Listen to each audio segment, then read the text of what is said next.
Assalamualaikum warahmatullahi wabarakatuh. Kembali lagi ke channel Menghitung. Di sini kan saya akan memberikan tutorial bagaimana cara membuat ribs ya di permukaan silinder ya, ini yang lengkung ya.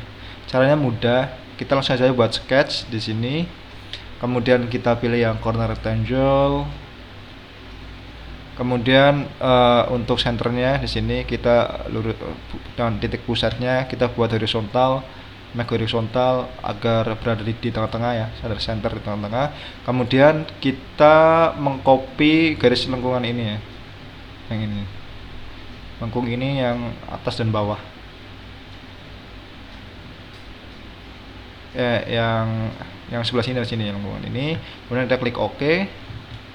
Nah, setelah itu kita hapus line yang tidak diperlukan atau yang tidak diperlukan ribnya ya.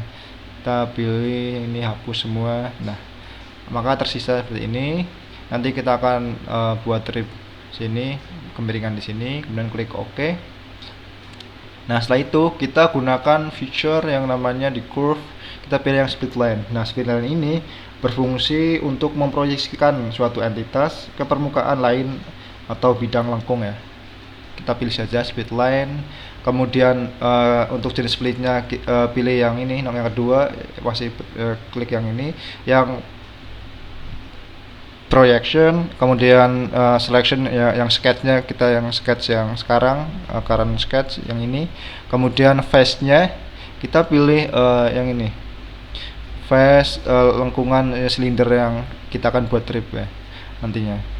Kemudian klik OK. Nah, setelah itu kita gunakan fitur yang namanya love boss. Nah, untuk bagian ini yang profile, kita pilih yang split line, yang permukaan ini, face yang baru kita buat split tadi. Kemudian sketch 9 juga. Nah, kemudian ada muncul titik hijau nih, ada dua. Kita tarik yang bawah ini ke ujung sini. Nah, akan membentuk rib seperti ini. Nah, kemudian kita klik OK. Nah, begitulah cara membuat rib di permukaan silinder atau face yang melengkung.